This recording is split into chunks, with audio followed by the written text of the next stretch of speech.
Hello guys! So yan, welcome sa aking vlog again. So nandito na naman kayo kay Bugs Bunny. Yan, so sa mga hindi pa nagsusubscribe, please subscribe na kayo. So marami kayong matutunan dito sa aking video. So ngayon, ang gagawin natin ay, sa mga beginner to kung paano maglinis ng aquarium. So papakita ko sa inyo, ito na siya. Ayan, di ba? So nakita niyo, di ba? Sobrang dumi. So mamaya papakita natin ng pag natapos na natin siya, papakita ko sa inyo kung gaano naman siya kalinis. So let's go. Tara, umpisa na natin.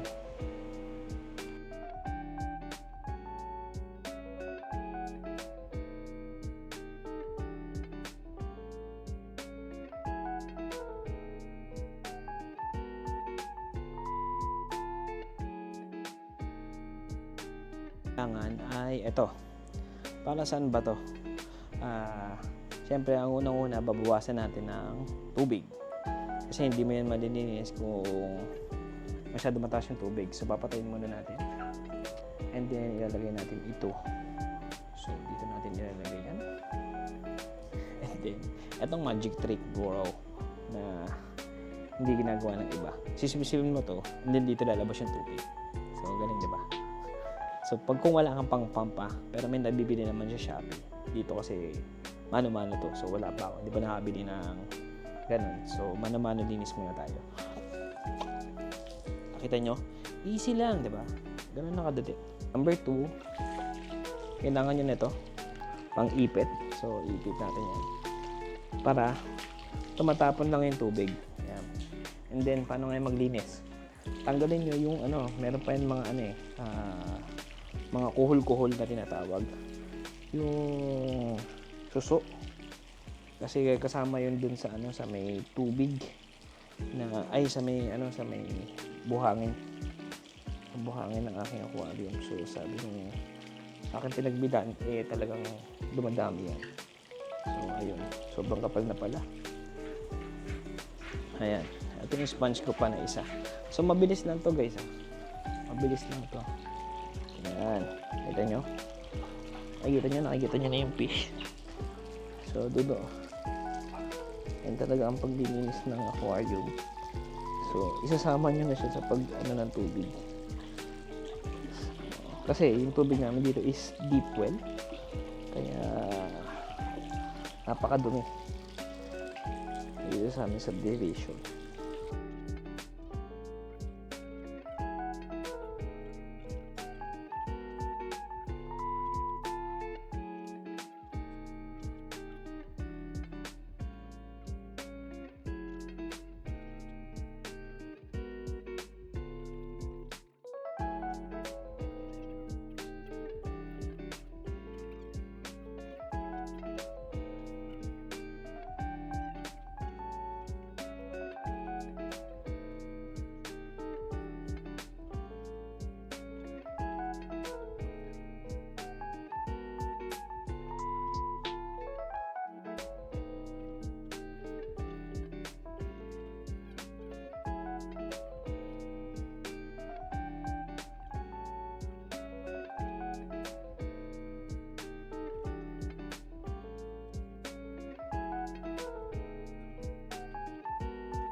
So, ito na ito ng tubig.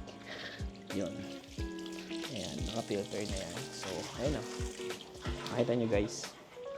Nawala na yung nawala na yung green. And then, paano mo siya huhugasan ngayon? Paano mo siya huhugasan? Ganito ginagawa ko paano ko siya hugasan. Lalagay ko lang dyan. Habang tumatapon yung tubig, pinapalitan nyo na yung maduming tubig. So, ayan.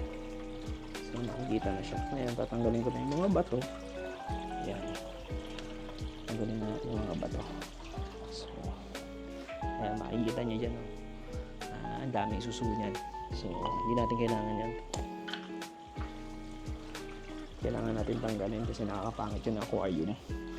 Dumitignan.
Yan.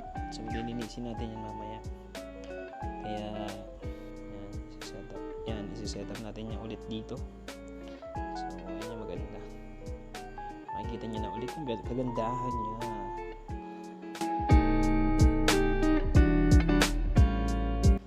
Yan guys. So, yan guys. Dito na tayo sa filter.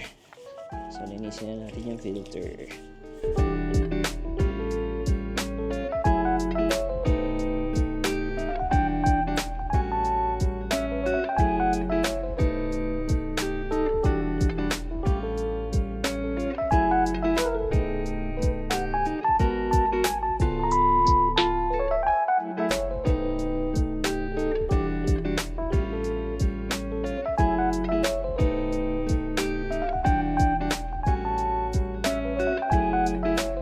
Tapos na, nilagyan ko na ng gamot.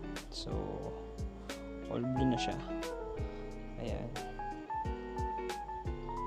So, mamaya, gaganda pa yung kulay niya. Puputi pa yan ng gusto. So, diba? Layo ng pinag-iba kaysa kanina. So, magantay tayo ng 1 hour. Ayan na siya guys. So, medyo nawala-wala na yung blue niya. After 1 hour. Diba? So, maganda at linis na niya.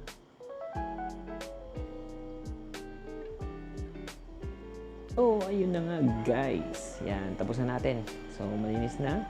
Wala nang lumot. Wala na rin mga kung ano-ano dyan. Dyan sa may aquarium natin. So, malinis na. Ayun lang, napakadali ng proseso, diba? Bibigyan mo lang ng oras. Nagtatanong nga pala kung anong gaano kalaki to, 50 gallons. 50 gallons to. Yan, ganoon siya kalaki.